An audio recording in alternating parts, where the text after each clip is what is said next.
오랜만에 좋은 영화로 입등반 하려고 다시 찾아왔습니다. 오랜만이지요? 토크가 산으로 가는 예측 프로 영화 토크쇼 시네마운틴 스페셜! 반갑습니다. 시네마운틴의 셰파 송은이고요. 안녕하세요. 영화계의 고르바초프 상준 장항준입니다. 자, 그리고 오늘은요 아주 특별한 분이 함께 해주십니다. 한국형 오컬트 미스테리 장르의 대가, 악기보다 더 소름 끼치는 글발의 소유자, 장항준 감독의 최고의 자랑거리, 한국의 아가사 크리스티 김 작가님이신 나오셨어요.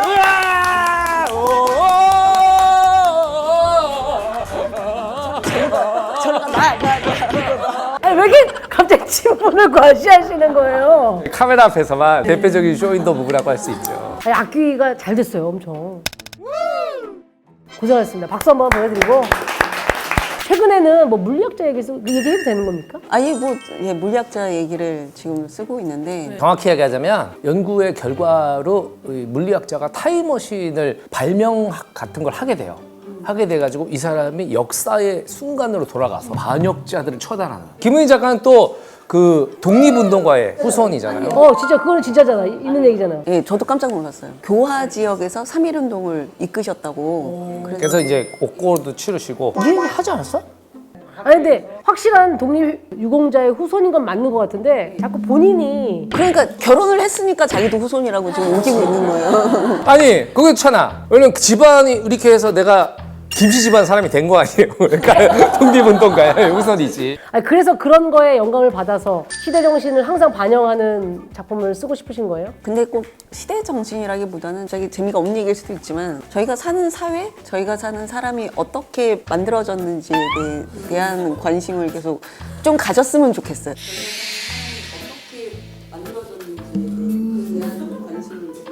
자, 일어나세요. 얘기 끝났습니다. 재미가 없어갖고.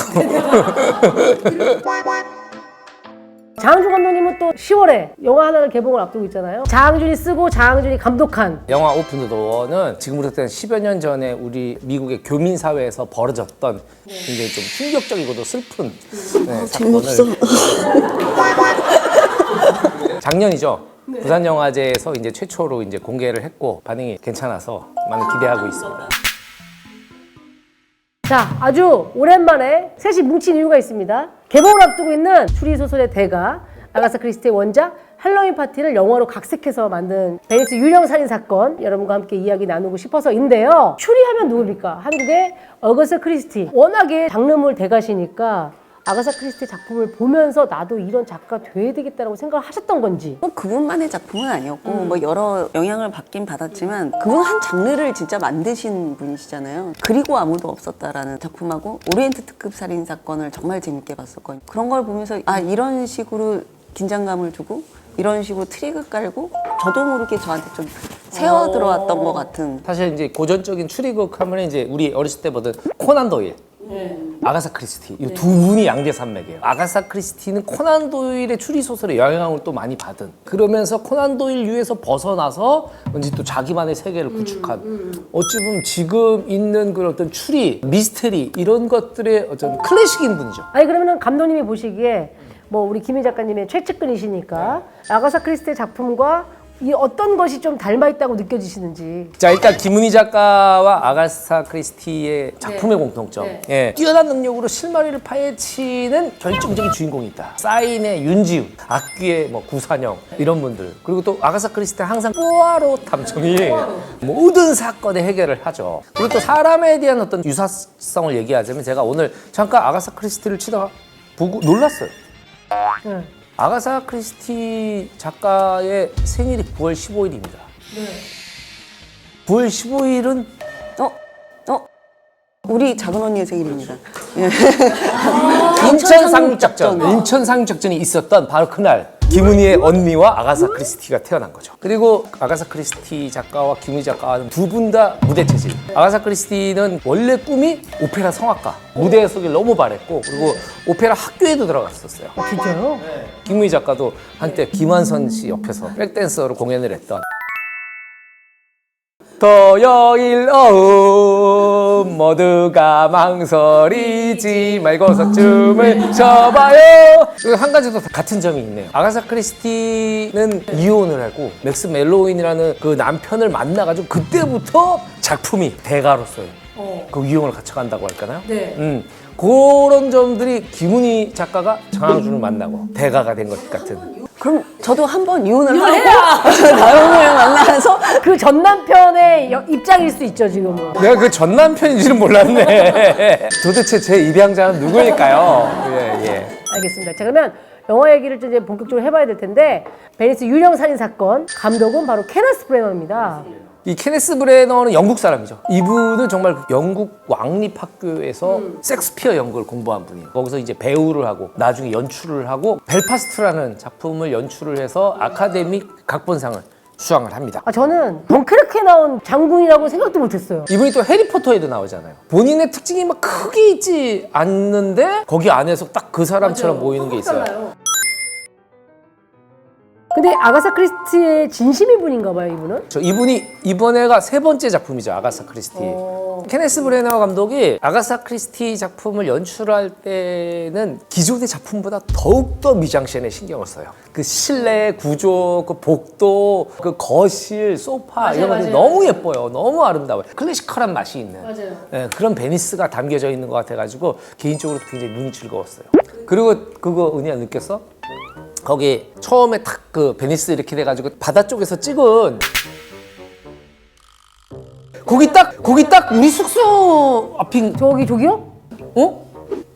저 안에 숙소가 당연히 있겠죠. 저 주황색 지붕 가운데서 저 드론샷에서 숙소를 찾았다고, 오빠가? 거기 딱 우리 숙소가 거기 딱 있었어요. 말도 안 돼. 저는 장담할 수 없다고 생각합니다. 비슷비슷한 건물들이 너무 많아서. 베니스 하면 또 이게 주황색 지붕으로 유명한데 저 주황색 지붕인데 저거 어디서 찾아요? 어떻게 찾아?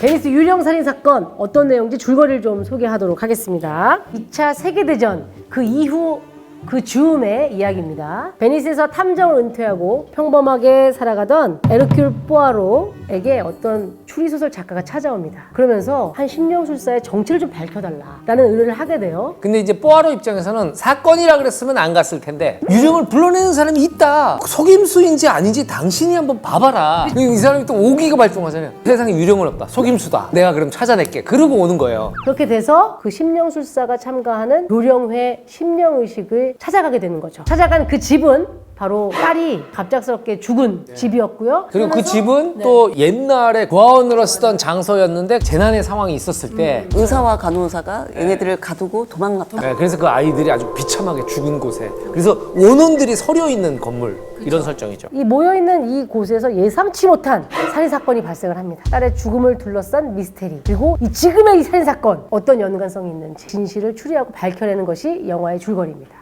그 자리에 이제 딸의 엄마가 나오고요. 심령술사가 있어야 되겠죠. 포아로 탐정이 나오고요. 그리고 탐정을 끌어낸 소설가가, 딸을 치료했던 주치의가 나와요. 주치의는 굉장히 좀 정신적으로 불안한. 그리고 그 주치의 아들, 얘도 약간 인물이 미스테리해요. 묘해요. 그리고 이 집안의 살림을 맡아하는 집사, 그리고 갑자기 뜬금없이 초대받게 된 딸의 전 약혼자. 포아로 탐정의 보디가드가 이 사람들이 이제 등장인물이죠. 케네스 브래너가 탐정 에르큘 포아로 연기를 하고요. 이 에르큘 포아로가 이 추리물에서 되게 유명한 탐정인가요? 그렇죠. 아가사 크리스티 작품에 나오는 아주 주요 캐릭터 중에 인물. 전지적 지능을 갖고 있는 그런 캐릭터로 나오고 세계의 그 5대 탐정이 있죠. 셜록 홈즈 있죠. 일본에는 명탐정 코난, 소년탐정 김전일, 그리고 한국에는 수사반장 최불암. 그리고 포아로까지. 사실 몇 분은 이제 형사인데 5대를 맞춰야 돼가지고 했어요. 그러면 한국의 드라마 작가 3대장 한번 꼽아볼까요? 5대장, 3대장 꼽는 거 좋아하시니까. 감독님이 생각하는 드라마 작가 3대장. 김은희, 그리고 장항준 와이프, 그리고 장윤서 엄마. 그러면 작가님이 생각하는 한국의 감독 3대장. 봉준호, 박찬욱. 나머지 한 분이 기억이 잘 안 나네요. 굳이 공석으로. 수상자 없음. 인심을 쓸만도 안 돼. 아깝습니다. 근데 영화를 봤으니까 케네스 브래너가 연기한 이 포아로 어떻게 보셨어요? 근데 요번이 조금 달랐던 것 같아요. 사실은 에르큘 포아로 하면은 괴짜에다가 약간 강박증이 있고 결벽증이 있고 굉장히 완벽주의적인 성향이 있는데 요번에 과로는 처음으로 인간적인 모습을 봤다? 왜냐면 그 중간에 내가 틀릴 수도 있겠다 라고 생각하는 지점이 나오잖아요. 그래. 근데 중간에 그 지점은 진짜 흥미로웠어요. 아, 내가 추리하고 있는 이게 맞나? 라고 뽀아로가 자기를 다시 복귀하는 거. 한 번도 뽀아로는 그런 적이 없거든요. 흔들리는 좀 그 모습이 예전보다 훨씬 인간적인데? 이 영화에서 진짜 그런 포인트가 있었는데요, 제가 보니까. 전작을 쭉 봐오셨던 분들은 이번 영화가 상당히 새롭게 느껴졌거든요. 그쵸. 예. 그리고 또 이 작품을 보다 보면 우리 시선을 사로잡는 시강 배우가 나옵니다. 심령술사 조이스 레이놀즈의 양자경 배우가 나와요. 양자경 배우는 나이 드신 분들한테는 추억의 스타. 옛날에 홍콩 영화 스타 그러면 여성 스타 중에는 양자경도 있었지만 왕조연도 있었고 장만호 그리고 임청아 이렇게 있었는데 우리는 또 그때 만났잖아요. 임청아 씨. 멀리서 봤죠. 잠깐만요. 두 분의 진술이 좀 상당히 엇갈리는데요. 만났잖아요. 임청아 씨. 멀리서 봤죠. 무슨 만찬 같은 게 있어요. 영화제. 인사했잖아. 그분 저기 앉아 계셨고 지나가면서 안녕하세요 한 게 다예요. 멀리서 본 것과 만난 거는 너무 다른 거잖아요. 인사했잖아요. 같이 만나서 인사했잖아. 아니 그리고 나중에 같이 술 들고 같이 얘기하는데 거기 이렇게 몇 명 있는데 있었잖아. 아, 술 들고 얘기를 한 게 아니라 그거 만난 거 아니에요? 만나가지고 막 같이 뭐 MT 가야 되나? 마작해야 돼요? 이상입니다. 양자경 배우는 이제 액션 배우로 시대를 풍미하신 분이고 최근에 보신 분들은 그 Everything, Everywhere, All at Once 그 작품으로 아카데미 여우주연상을 탔죠. 맞아요. 이 양자경 배우가 여기서 나옵니다. 이 사건에 뭔가 중요한 키를 쥐고 있는 역할을 맡고 존재감을 드러내는 양자경 씨가 오감을 동원해서 홀령들과 교감을 나누잖아요. 그러면서 하는 대사가 이제 listening. 그러나 그 존재감이 갑자기 예기치 못할 순간에 급변하게 되죠. 원래는 없는 캐릭터라고 그러더라고요. 아, 레이놀스가. 예. 양자경 배우가 여기 딱 등장할 때 그 백발 약간 끄득끄득한 머리로 나오는데 이게 참 그게 있어요. 눈가가 촉촉해. 뭔가 다른 사람이 보지 못하는 걸 보고 슬픔에 차 있는. 이 다양한 캐릭터들 가운데서 좀 눈에 들어온 캐릭터가 있었나요? 저는 전체적으로 봤을 때 모두가 세계대전에 대한 아픔을 다 갖고 있더라고요. 2차 대전 직후라는 게 굉장히 인상적이죠. 많은 사람들이 드러나지 않은 상처와 그 슬픔과 울분을 갖고 있는 그런 시대. 그런 시대라는 것이 다른 아가사 크리스티나 코난 도일 얘기와는 조금 다른 게 있지 않았나 그런 생각을 했어요. 이 원작이 아가사 크리스티의 작품인 만큼 아가사 크리스티가 정착시킨 추리 영화 클리셰 탑3를 한번 알아보도록 하겠습니다. 첫 번째, 사건은 조용한 어느 마을에서 벌어진다. 근데 언제나 그 건물이건 그 섬이건 떠날 수가 없어. 어떤 상황으로? 그렇죠. 오리엔트 특급 살인 사건도 사실 눈 때문에 기차가 막혔어요. 근데 이 경찰들이 뜰 때까지의 얘기인 거예요. 그리고 또 사건의 전말이 모두가 모인 자리에서 밝혀진다. 그게 이제 두 번째 클래시라고 할 수 있습니다. 근데 이제 보면 꼭 그래요. 뽀아로가 다 모이게 만들어. 그때 이 사람이 너무 의심스러웠어요. 그럼 그 사람이 그러나? 전 아니에요. 막 그러면서 막 자기 얘기를 막 하기 시작하고 하다 보면 이게 플롯이 생겨요. 그러면 그 다음엔 누가 범인일 수밖에 없겠다. 제가 지금부터 말씀드리겠습니다. 범인은 누구? 그럼 사람들이 이렇게 하면 이 사람이 왜 범인인지 그리고 지금까지 이 공간에서 벌어졌던 이 사람들의 행동들이 다시 플래시몹으로 쫙. 세 번째는 범인이 들어갈 수 없는 밀실에서 꼭 사건이 발생을 해요. 그런 추리극 같은 경우에서는 사실 관객과 작가의 어떤 싸움 같은 거거든요. 작가가 어느 정도로 관객들에게 이런 추리적인 카타르시스를 안겨줄 수 있는지 그걸 하기에 가장 좋은 배경이 밀실살인이거든요. 예전부터 있었던 클리셰긴 하지만 클리셰가 왜 있겠어요? 그렇게 하면 사람들이 많은 재미를 느끼니까. 근데 이게 그 클리셰들을 역이용할 때도 있고 변형할 때도 있고 사실 그 맛이거든요. 클리셰 자체에 대한 것들을 배제한다기보다는 그걸 이용해야 돼. 그치. 사람들이 뻔히 그렇게 가겠지라고 했다가 뒤통수가 팍 맞는 게 그게 진짜 재미인 거죠. 밀실 얘기가 나와서 말인데 감독님은 혼자 어떻게 하다가 여기 스튜디오에 갇히게 됐어요. 그럼 뭘 하실 거예요? 인터넷은 돼요? 안 돼요. 전화기는 있는데 인터넷은 안 돼. 그럼 나는 탈출한데? 통화는 돼요? 네. 그럼 김은희한테 전화하겠지. 은희야 나와서 나 좀 꺼내줘라. 못 가. 언제 끝나는데? 너도 네 힘으로 한번 좀 해봐. 참고로 베니스 유령 살인 사건에서는 클리셰에서 벗어난 사건 전개가 좀 펼쳐지는데 바로 그게 이제 유령의 등장이 아닌가 싶어요. 포아로뿐만 아니고 관객들도 진짜 유령이 있는 거 아니야? 뭐 이렇게 막 계속 착각을 불러일으키게 만들어요. 이렇게 만드는 뭔가가 있죠. 네. 자, 이렇게 해서 함축적인 클리셰와 클리셰를 벗어난 인물의 등장, 이런 모든 것들이 함축적으로 잘 들어있는 베니스 유령 살인 사건의 범인은 과연 누구일지 미스테리한 결말을 바로 극장에서 확인하시면 될 것 같습니다. 한 줄 평을 좀 해볼 수 있을까요? 제가 할까요? 네. 준비했어요. 웬일로? 있어 보이려고. 예, 자, 잘 들어보세요. 클래식과 클래식이 베니스에서 만나 새로운 클래식이 탄생하다. 어때요? 클래식이 3개가 들어갔어요. 아가사 크리스티는 클래식이죠. 케네스 브래너는 섹스피어의 클래식을 전수받은 사람입니다. 예, 그리고 이 둘이 베니스에서 만나서 완전히 아가사 크리스티의 작품도 아닌, 완전히 케네스 브래너만의 것이 아닌 새로운 클래식을 탄생시켰다. 그렇게 만족하실 만큼, 그렇게 자뻑에 취하실 만큼은 아닌 것 같아요. 알겠어요. 해보세요. 아름다운 베니스를 배경으로 한 악기다.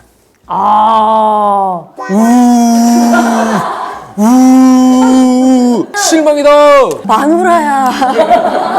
자, 오늘 시네마틴 스페셜 장항준 감독님과 함께 김은희 작가님 모셔서 함께했습니다. 나와주셔서 감사합니다. 영광이었습니다. 네네네. 네. 자, 저희는 다음에 또 좋은 영화, 좋은 콘텐츠가 나타날 때 법성 불어서 함께 다시 돌아오도록 하겠습니다. 시네 마무팅.